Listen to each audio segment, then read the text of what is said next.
નમસ્કાર મિત્રો, સ્વાગત છે તમારું અમારી વાસ્તુરંગ યુટ્યુબ ચેનલમાં। મહિલાઓ, જો આ એક વસ્તુ તમારા પતિને ચૂપચાપ આ જગ્યા ઉપર લગાવી દેશો તો તમારો પતિ ક્યારે બીજી સ્ત્રી ઉપર આકર્ષિત નહીં થાય। તો મિત્રો, વિડીયોમાં આગળ જતા પહેલા જો તમે ઈચ્છતા હોવ કે મહાદેવની કૃપા તમારી ઉપર બની રહે તો વિડીયોને લાઈક કરી અને કમેન્ટમાં હર હર મહાદેવ જરૂર લખી દેજો કે જેથી મહાદેવની કૃપા તમારી ઉપર સદા બની રહે।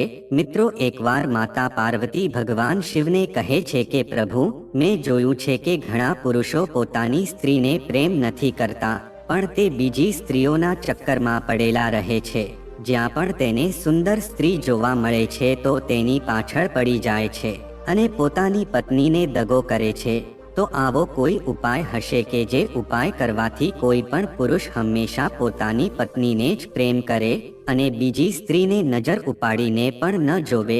ભલે કોઈ બીજી સ્ત્રી તેને આકર્ષિત કરવાની કોશિશ કરે પણ તેમ છતાં તે તેની બાજુ આકર્ષિત નહીં થાય। તો ભગવાન શિવ કહે છે કે હે પાર્વતીજી, એક એવો ઉપાય છે કે જે ઉપાયને જો કોઈ સ્ત્રી કરી લેશે તો તેનો પતિ ક્યારે કોઈ બીજી સ્ત્રી પાસે નહીં જાય અને તેની સામે પણ નહીં જોવે।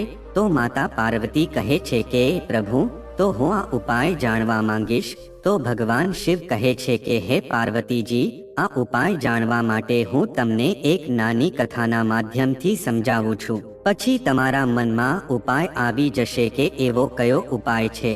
તો મિત્રો, આ કથાને શરૂ કરીએ। ભગવાન શિવ કહે છે કે હે પાર્વતીજી, પ્રાચીન સમયની વાત છે કે એક નગરમાં એક રાજા રહેતો હતો કે જે ચંચળ સ્વભાવનો હતો। જો તે કોઈ સ્ત્રીને જોતો તો તે તેની ઉપર આકર્ષિત થઈ જતો હતો। ત્યાં તેની એક બહુ સુંદર પત્ની હતી, એનું નામ ચંદ્રકલા હતું। એની પત્ની એક પતિવ્રતા હતી કે જે પોતાના પતિ સિવાય બીજા કોઈ સામું જોતી પણ ન હતી। પણ આ રાજા છે પોતાની પત્નીને બહારથી જ પ્રેમ કરતો હતો અને તે બીજી સ્ત્રીઓ સાથે આનંદ લેતો હતો। રાણી છે એ રાજાને બહુ સમજાવતી હતી પણ આ રાજા તેની વાત માનતો ન હતો। તે બીજી સ્ત્રી સાથે ન કરવાનું કરતો હતો। સમય હવે એમ જ વીતતો હતો। થોડાક સમય પછી રાણીએ 2 બાળકોને જન્મ આપ્યો। આથી રાણી બહુ ખુશ હતી, પણ તેના જીવનના દિવસો બહુ દુઃખી વીતી રહ્યા હતા, કારણ કે રાજા છે એ બીજી સ્ત્રીઓ સાથે રહેતો હતો અને તેની સાથે તેને મરજી પડે તે કરતો હતો। અને આ બાજુ રાણીએ 2 પુત્રોને જન્મ આપ્યો હતો। તો રાજા જે સ્ત્રીને પ્રેમ કરતો હતો એને બહુ ખોટું લાગ્યું। તે એવું વિચારતી હતી કે જો હું રાજાને પ્રેમ કરું તો એની બધી સંપત્તિ મને મળે, પણ હવે તો મહારાણીએ 2 પુત્રોને જન્મ પણ આપી દીધો છે, તો હવે મારે કંઈક એવું કરવું પડશે કે રાજા આ રાણીને જ હટાવી દે। અને આ બાજુ રાજા જે સ્ત્રીને પ્રેમ કરતો હતો એના પણ હવે લગ્ન થઈ ગયા હતા અને તે પણ પોતાના પતિને દગો આપી રહી હતી। ભગવાન શિવ કહે છે કે હે પાર્વતીજી, આ રીતે રાજા જે સ્ત્રી પ્રેમ કરતો હતો એક દિવસ એને રાણીને રાજાના જીવનથી દૂર કરવાનો વિચાર કર્યો। પછી રાજાને કહ્યું કે આજે હું એક સરોવરમાં સ્નાન કરવા માટે જવા માંગુ છું, તમે તમારી રાણીને પણ મારી સાથે મોકલી દેજો। કારણ કે રાજા છે એ બીજી સ્ત્રીના પ્રેમમાં આંધળો હતો અને તેને પોતાની રાણીને કહ્યું કે આપણી બાજુ વાળી સ્ત્રી સરોવરમાં સ્નાન કરવા માટે જાય છે અને તેની ઈચ્છા છે કે તું પણ તેની સાથે જા। રાજા પોતાના 2 દીકરાનું ધ્યાન પણ રાખતો ન હતો। રાણી છે એ રાજાની બધી વસ્તુ સહન કરતી હતી। આવી રીતે એક દિવસ તે બીજી સ્ત્રી રાણીને લઈને સરોવરમાં સ્નાન કરવા જાય છે। પછી એ સ્ત્રીએ રાણીને કંઈક એવી દવા માથામાં લગાવી દીધી કે રાણી છે પોપટ બની ગઈ। આ બાજુ સ્ત્રીએ ઘરે આવીને રાજાને કીધું કે મહારાજ, રાણી છે એ તો પાણીમાં ડૂબી ગઈ છે। ભગવાન શિવ કહે છે કે એ પાર્વતીજી, તે રાણી એક પતિવ્રતા સ્ત્રી હતી, જેવી તે પોપટ બની ગઈ તો એવું થયું કે રાજ્ય ભવનની લક્ષ્મી જ જતી રહી હતી। આથી રાજભવનમાં અંધકાર ફેલાઈ ગયો। આથી હવે રાણીના જવાથી તે રાજા તો તે પર સ્ત્રી સાથે આનંદથી રહેવા લાગ્યો। પછી આ રાણી જે પોપટ બની ગઈ હતી તો તે ઉડીને બીજા રાજ્યના રાજાના મહેલમાં પહોંચી જાય છે। તો તે પોપટને જોઈને રાજાએ કહ્યું કે અરે, આ તો સોનાનો પોપટ છે। ત્યાં રાજાની એક સુંદર રાજકુમારી હતી. તે કહેવા લાગી કે પિતાજી, મારે આ સોનાનો પોપટ જોવે છે. તો રાજાએ એ પોપટને પકડીને પિંજરામાં પૂરી દીધું. આવી રીતે દિવસો એમ જ જતા હતા. પછી એક દિવસ રાણીના 2 દીકરા ભણીને ઘરે આવતા હતા. તો તેને જોયું કે બીજી સ્ત્રી રાજાની સાથે રહેતી હતી. તે બંનેને ન બોલવાનું બોલવા લાગી. રાજા પણ ત્યાં દોડીને આવે છે. રાજા તેને કહે છે કે શું થયું? તું શા માટે મારા દીકરાને ગાળ આપે છે? તો તે સ્ત્રી કહે છે કે આ તારા બંને દીકરા મને ગમે તેવું બોલે છે. જો તું મને પ્રેમ કરે છે તો મારું એક કામ તારે કરવું પડશે. જ્યાં સુધી હું આ બંનેના લોહીથી સ્નાન નહીં કરું ત્યાં સુધી મને મજા નહીં આવે. પછી રાજાએ સૈનિકોને આદેશ આપ્યો કે આ બંને દીકરાને મારીને લોહીને લેતા આવો. તો સૈનિકો બંને દીકરાને જંગલમાં લઈને જાય છે. મોટો દીકરો કહે છે કે ભાઈ કહેવાય છે ને કે જેનું કોઈ નથી એનો ભગવાન જ હોય છે. સૈનિક દીકરાને કહે છે કે તમે મને માફ કરી દેજો. રાજા એ તમને લોકોને મારીને લોહી લઈ જવાનું કીધું છે, પણ હું તમને લોકોને કઈ રીતે મારી શકું? મેં તો તમને મારા ખોળામાં બેસાડીને મોટા કર્યા છે. આથી હું તમને અહીંયાથી જવા દઉં છું. આથી તમે આ જંગલમાંથી કંઈક દૂર જતા રહો. મારું જે હશે એ હું જોઈ લઈશ. આથી તે બંને દીકરા તે જંગલમાંથી ભાગી જાય છે. પછી એ સૈનિક જ્યારે રાજભવનમાં આવતો હતો ત્યારે તે વચ્ચે એક કૂતરાને મારીને તેનું લોહી લઈને રાજભવનમાં જાય છે. તો રાજા જે સ્ત્રીને પ્રેમ કરતો હતો એ બહુ ખુશ થઈ જાય છે. પછી તે લોહીથી નાહી લે છે. અને આ બાજુ રાજાના 2 દીકરા જંગલમાંથી ભાગી રહ્યા હતા, પણ તેને જંગલનો છેડો જ કંઈ દેખાતો ન હતો. પછી નાના ભાઈએ કહ્યું કે અરે ભાઈ, મને બહુ તરસ લાગે છે. તો મોટો ભાઈ કહે છે કે આપણે આટલા દૂર સુધી આવ્યા છીએ પણ પાણી તો કાંઈ મળતું નથી. તો મોટા ભાઈની વાત સાંભળીને નાનો ભાઈ કહે છે કે મારી હાલત ખરાબ થાય છે. તો મોટો ભાઈ કહે છે કે તું અહીંયા રહે, હું પાણીની શોધ કરું છું. અને આટલું બોલીને રાજાનો મોટો છોકરો પાણી શોધવા માટે જતો રહે છે. એક જગ્યા ઉપર તેને એક તળાવ જોવા મળે છે, પણ એક સમસ્યા હતી કે તે પાણી શેમાં લઈને જાય. પછી તેણે મોટું પાન લીધું અને તે પાનમાં પાણી ભરી લીધું. પણ જે તળાવ બીજા રાજ્યની સીમા પાસે હતું તે રાજ્યમાંથી એક રાજાનું અવસાન થઈ જાય છે. તો તે લોકો ત્યાં અગ્નિ સંસ્કાર માટે તળાવ પાસે આવે છે. તે રાજાને કોઈ દીકરો ન હતો, આથી સિંહાસન ઉપર કોઈને બેસાડવાનો હતો. પછી તે લોકોએ એવું નક્કી કર્યું કે જે છોકરાના કપાળ ઉપર રાજ તિલક કરેલું હશે એ જ છોકરો આ સિંહાસન ધારણ કરશે. પછી તે રાજાના સેનાપતિએ હાથીને જંગલમાં મોકલ્યો. તે હાથીને આ રાજાનો મોટો છોકરો પાણી ભરતો દેખાય છે. આથી તે છોકરાને સૂંઢથી ઊંચો કરીને પોતાના માથે બેસાડી દે છે. આથી રાજાનો મોટો દીકરો તેના નાના ભાઈનું નામ લઈ રહ્યો હતો, પણ તે હાથી તેને લઈને નગરની બાજુ જવા લાગ્યો. અને આ બાજુ નાનો ભાઈ પોતાના મોટા ભાઈને આવવાની રાહ જોવા લાગ્યો. બહુ રાહ જોવા છતાં તેનો ભાઈ નો આવ્યો. બીજા દિવસે એક સાધુ મહારાજ ત્યાંથી નીકળ્યા તો તેને તેના ઉપર દયા આવી. પછી તે પોતાના આશ્રમમાં તેને લઈ જાય છે. અને આ બાજુ જે હાથી રાજાના મોટા દીકરાને લઈ ગયો હતો અને રાજાના મોટા દીકરાને રાજ સિંહાસન ઉપર બેસાડવામાં આવ્યો. પછી તેને રાજ તિલક કરવામાં આવ્યું. રાજાના મોટા દીકરાને કાંઈ સમજાતું ન હતું કે આ શું થઈ રહ્યું છે. તેને બસ તેના નાના ભાઈની યાદ આવતી હતી. પણ આવી રીતે સમય હવે વીતતો હતો. પછી રાજાના મોટા દીકરાએ પરિસ્થિતિને માની લીધી. પછી તે આખા રાજ્યને સંભાળવા લાગ્યો. હવે તેને કોઈ વસ્તુની કમી ન હતી. અને આ બાજુ રાજાનો નાનો દીકરો જંગલમાં એક સાધુ મહારાજના આશ્રમમાં રહેતો હતો અને પોતાનું પેટ ભરતો હતો. પછી તે સાધુ મહારાજ પાસે બેસીને શાસ્ત્રોનું જ્ઞાન લેવા લાગ્યો. ભગવાન શિવ કહે છે કે આ બાજુ રાજાનો મોટો દીકરો રાજા બને છે અને બીજો દીકરો એક સંતના આશ્રમમાં બેસીને વેદોનું જ્ઞાન પ્રાપ્ત કરવા લાગ્યો. અને આ બાજુ જે રાજા હતો એનું આખું રાજ્ય નષ્ટ થઈ ગયું. અને એ જે બીજી સ્ત્રીને પ્રેમ કરતો હતો તે સમુદ્રમાં તણાઈ ગઈ હતી. કારણ કે જો કોઈ સ્ત્રી બીજી સ્ત્રીનું ઘર બરબાદ કરે છે તો તેની હાલત પણ આવી જ થાય છે. પછી તે સ્ત્રીના મરવાથી રાજા બીજા રાજ્યમાં જાય છે. પછી બીજી સ્ત્રીને શોધીને તેની સાથે જીવન જીવવા લાગે છે.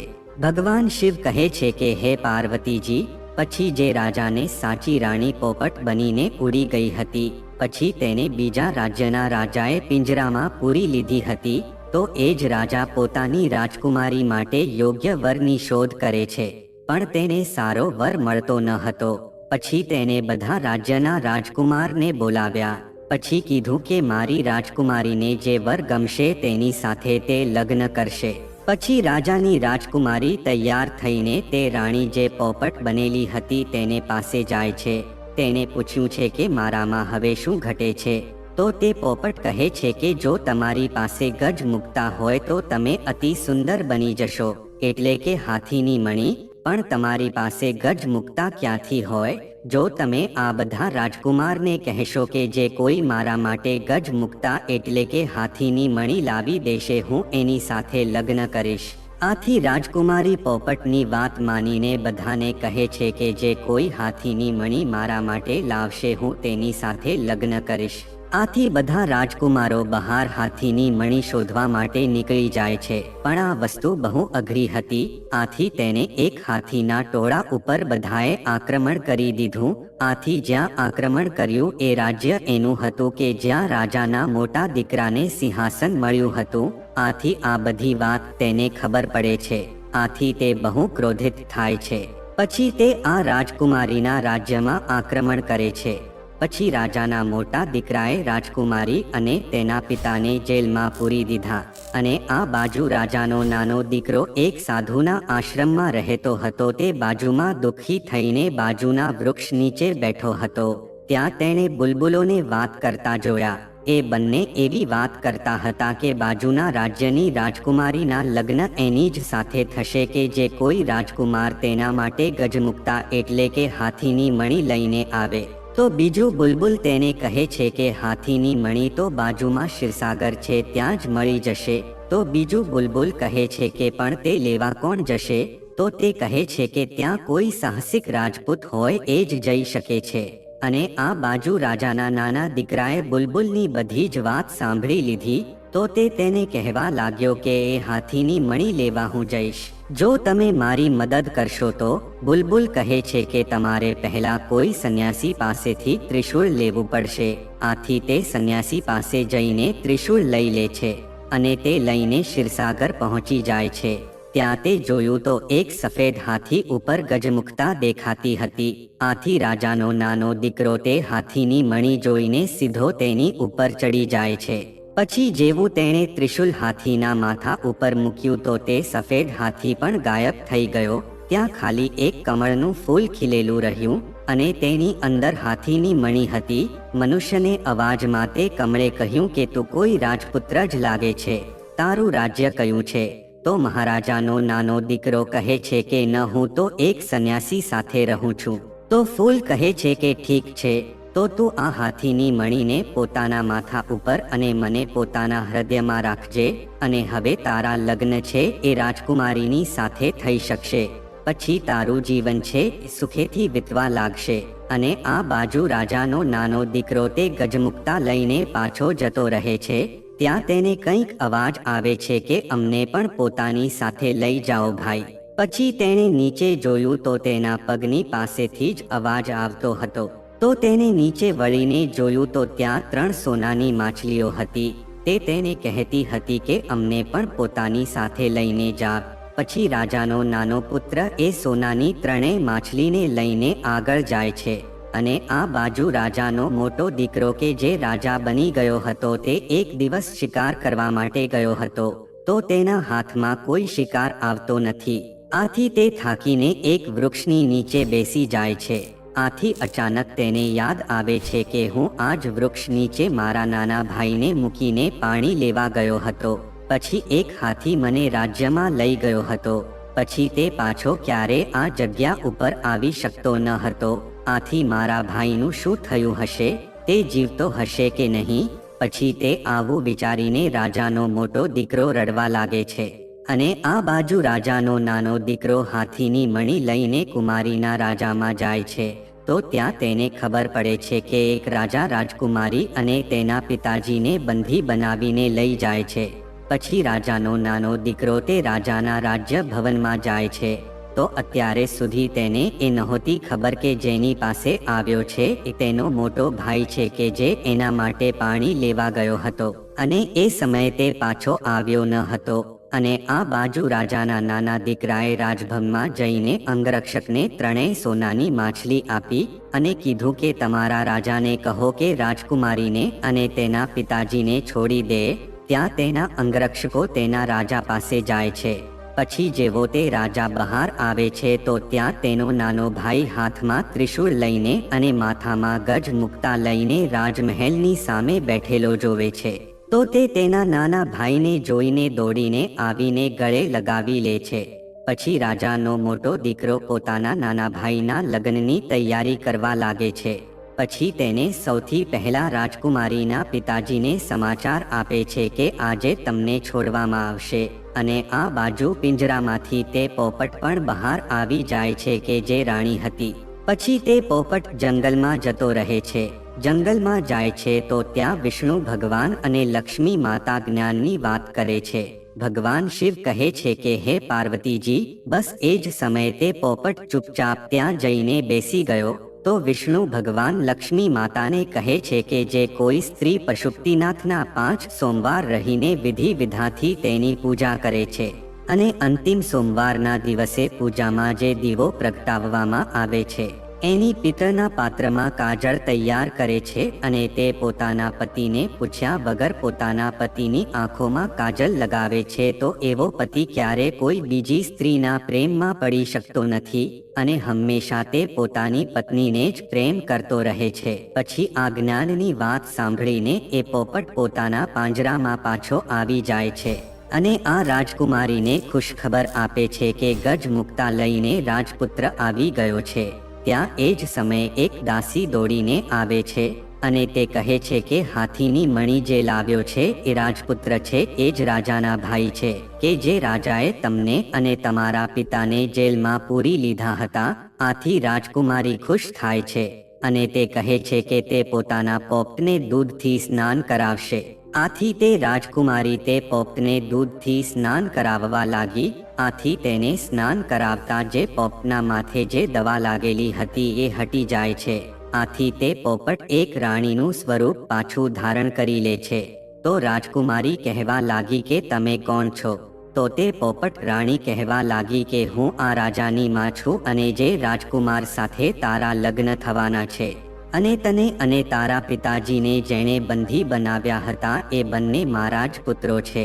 અને આવી રીતે રાણીએ પોતાની આખી હકીકત તે રાજકુમારીને જણાવી અને ધામધૂમથી પોતાના નાના દીકરાના લગ્ન તે રાજકુમારી દીપશિખા સાથે કરાવ્યા અને રાણીએ પોતાના બંને દીકરાને ગળે લગાવ્યા અને તે સુખપૂર્વક પોતાના રાજમહેલમાં આવી ગયા. અને આ બાજુ જે રાજા જે હતો કે જે બીજી સ્ત્રી સાથે રહેતો હતો, જ્યારે તેને ખબર પડી કે મારા બંને પુત્રો જીવતા છે અને મારી પત્ની પણ જીવતી છે, તો તે પાછો પોતાના રાજ્યમાં આવે છે. કારણ કે રાણી એક પતિવ્રતા સ્ત્રી હતી અને તે રાજાને સાચો પ્રેમ કરતી હતી. આટલા માટે તેને પણ પોતાના પતિને માફ કર્યો અને તેની આરતી ઉતારી અને ચૂપચાપ પોતાની આંખમાંથી કાજળ લઈને રાજાની આંખમાં કાજલ લગાવી દીધું. પછી રાજાનો આખો વ્યવહાર જ બદલાઈ ગયો. પછી તેને પોતાની રાણી સિવાય કોઈ બીજી સ્ત્રી ગમતી ન હતી. આથી તે હવે રાણીને બહુ પ્રેમ કરવા લાગ્યા. પછી ભગવાન શિવ કહે છે કે હે પાર્વતીજી, જે કોઈ મારા પશુપતિ રૂપની પૂજા કરીને 5 સોમવાર વ્રત રહે છે અને પૂજા કરીને પછી દીવો કરીને પિત્તળના પાત્રમાં કાજલ તૈયાર કરે છે અને ઘરે આવીને પોતાની આંખમાંથી કાજળ પોતાના પતિને લગાવે છે, તો તે સ્ત્રીનો પતિ ક્યારે કોઈ બીજી સ્ત્રી ઉપર આકર્ષિત નથી થઈ શકતો અને તે હંમેશા પોતાની પત્નીને જ પ્રેમ કરતો રહે છે. તો મિત્રો, જો આ માહિતી તમને ગમી હોય તો વિડીયોને લાઈક કરી અને ચેનલને સબસ્ક્રાઇબ પણ કરી દેજો કે જેથી કરીને અમે રોજ વાસ્તુશાસ્ત્રને લગતા વિડીયો લાવતા રહીએ. તમારો દિવસ શુભ રહે મિત્રો. ધન્યવાદ.